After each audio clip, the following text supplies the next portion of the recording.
اللہ اکبر اللہ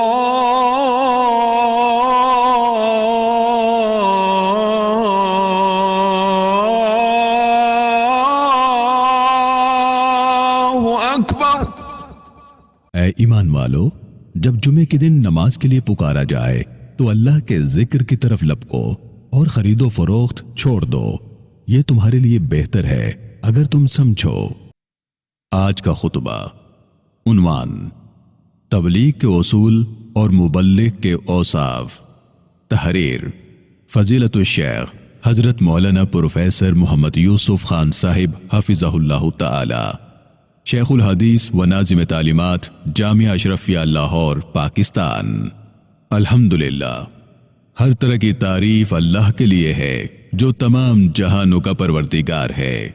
میں گواہی دیتا ہوں کہ اللہ کے سوا کوئی الہ نہیں، وہ واحد ہے، اس کا کوئی شریک نہیں۔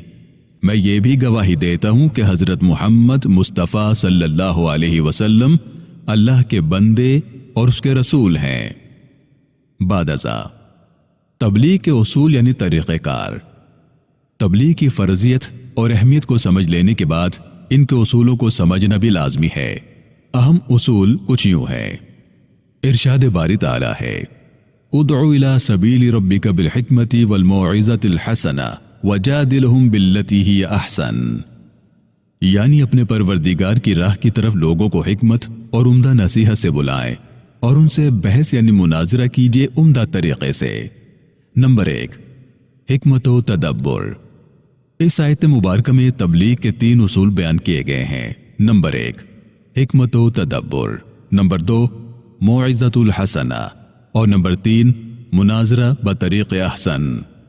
دعوت کے اصولوں میں سب سے پہلا اصول حکمت بتایا گیا ہے، جس کا مطلب یہ ہے کہ مبلغ کا کام صرف ایک پیغام اور کلام کو لوگوں کے کانوں میں ڈال دینا کافی نہیں، بلکہ حکمت و تدبر سے مناسب ماحول دیکھ کر دین کی بات ایسے انداز میں پہنچانا ہے کہ جو مخاطب کے لیے قبول کرنا آسان ہو جائے۔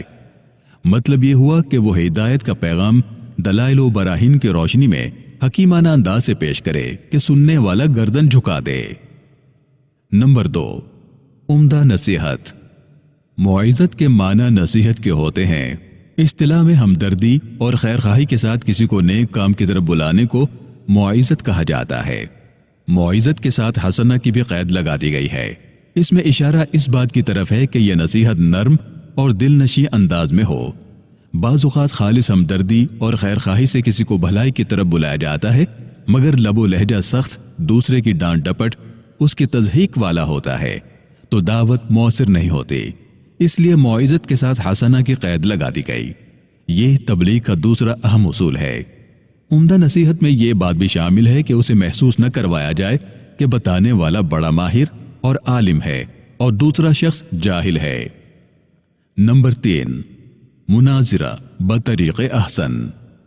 اگر پہلے 2 اصول کارگر نہ ہوں اور نوبت مناظرے اور مجادلے تک پہنچ جائے تو مناظرہ اچھے طریقے پر ہونا چاہیے کہ اس مناظرے میں بھی نرمی، خیرخواہی اور حسن خطاب کو نظر انداز نہ کیا جائے۔ اس میں غصہ اتارنے یا اپنے نفس کی بڑائی پیش نظر نہ ہو، بلکہ محض اللہ تعالیٰ کے لیے کلمہ حق کو بلند کرنے کے لیے ہو۔ اس مباحثے کی اولین شرط یہ ہے کہ اچھے اور سلجھے ہوئے طریقے پر ہو اور مخاطب کے دلائل کی تردید بڑے منطقی انداز میں ہو تاکہ اس سے ضد اور ہٹ دھرمی پیدا نہ ہو۔ نمبر 4، نرمی اور ملاطفت۔ نرمی اور ملاطفت سے بات کی جائے تو اس کا سننے والے پر خاطر خواہ اثر ہوتا ہے۔ دعوت و تبلیغ میں یہ نرمی بنیادی اصول ہے۔ مخاطب خواہ کتنا ہی سرکش کیوں نہ ہو، اس سے اچھی تاثیر پیدا ہونے کے امکانات زیادہ ہوتے ہیں۔ چنانچہ حضرت موسیٰ علیہ السلام اور حضرت ہارون علیہ السلام کو فرعون جیسے سرکش کے سامنے پیغام ربانی کو لے کر جانے کی ہدایت کے ساتھ نرمی کا حکم بھی دیا جاتا ہے۔ ارشاد ہوتا ہے: اس سے نرم گفتگو کرنا، شاید وہ نصیحت قبول کرے یا اللہ سے ڈرے۔ اس لیے مبلغین کو نرمی اپنا اصول بنا لینا چاہیے اور سخت کلامی اور بد تہذیبی سے پرہیز کرنا چاہیے۔ حضور اکرم صلی اللہ علیہ وآلہ وسلم کی نرمی کی معجزانہ کشش لوگوں کو کھینچ کھینچ کر اسلام میں داخل کرتی تھی۔ قرآن پاک میں ارشاد ہوتا ہے: اے محمد صلی اللہ علیہ وسلم، آپ اللہ کی رحمت سے ان کے لیے نرم ہیں اور اگر آپ سخت خو اور سخت دل ہوتے تو لوگ آپ کے پاس سے بھاگ جاتے۔ نمبر 5، دین کو آسان کر کے پیش کرنا۔ حضور اکرم صلی اللہ علیہ وآلہ وسلم نے حضرت معاذ بن جبل رضی اللہ تعالیٰ عنہ اور حضرت ابو موسیٰ اشعری رضی اللہ تعالیٰ عنہ کو یمن میں تبلیغ اسلام کے لیے روانہ کرتے وقت فرمایا تھا، دین الہی کو آسان کر کے پیش کرنا، سخت بنا کر نہیں۔ یہ اصول مبلغ کی کامیابی کی جان ہے۔ دین کو اس کی جائز آسانی اور سہولت کے ساتھ پیش کرنا چاہیے، اسے سخت اور مشکل بنا کر نہیں۔ نمبر 6، خوشخبری دینا۔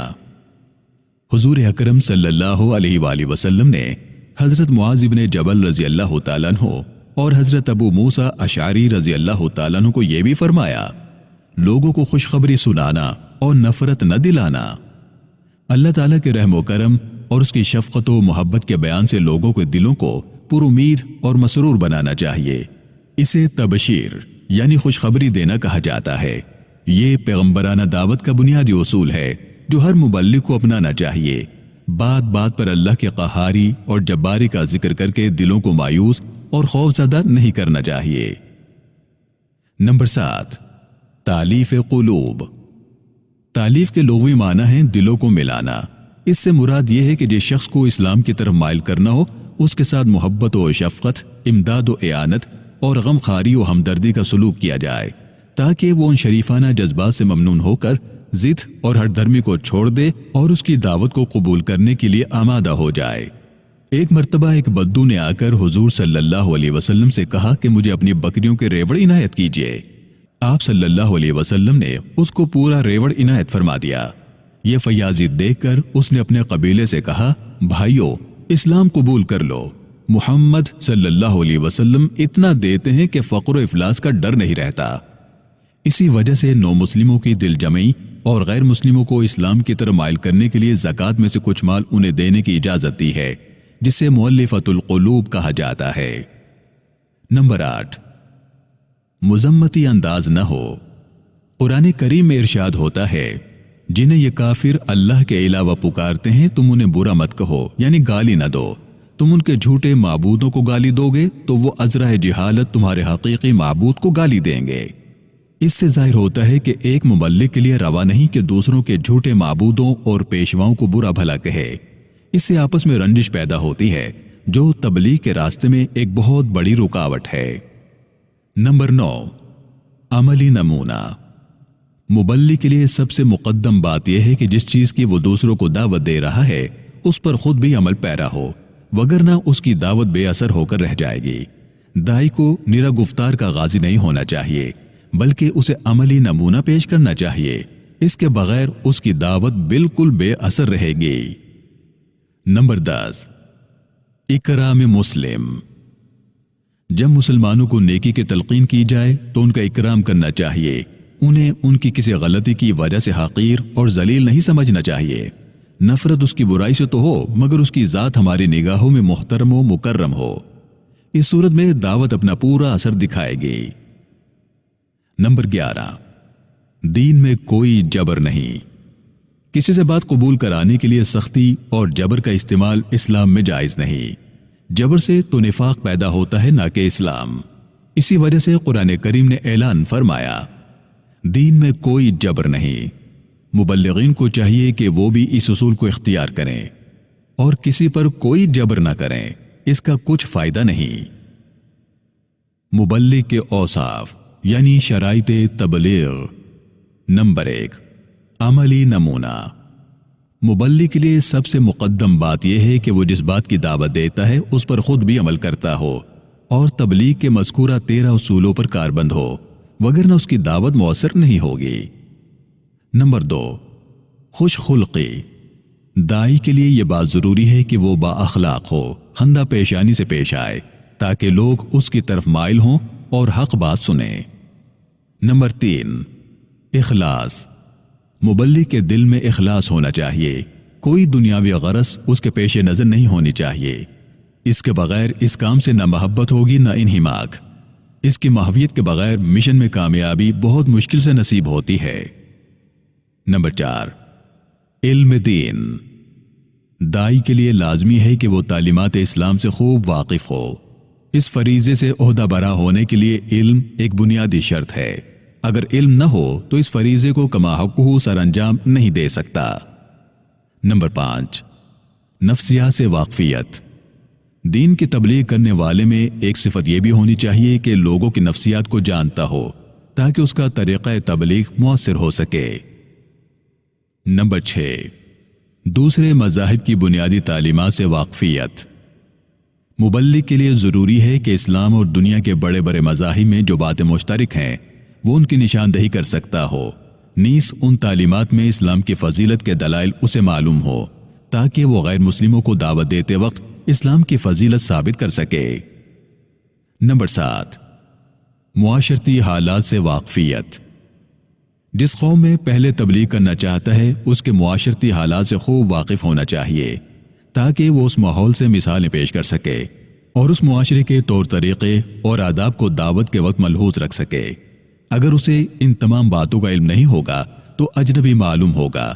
یہ اجنبیت مبلغ کے کام میں حائل ہوتی ہے۔ کسی قوم میں گھس کر ان کی صلاحیتوں کے مطابق دین کو پیش کرنا چاہیے۔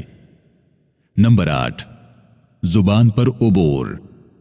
جس قوم میں ایک مبلغ دعوت حق دینا چاہے اسے اس قوم کی زبان پر عبور حاصل ہونا چاہیے، وگرنہ دل نشی انداز میں وہ ما فی الضمیر یعنی دل کی بات کو دوسروں تک نہیں پہنچا سکے گا۔ زبان پر قدرت کے بغیر سامعین پر اچھا تاثر پیدا نہیں ہوتا۔ نمبر 9، عجز و انکساری۔ مبلغ کے لیے عجز و انکساری لازمی چیز ہے۔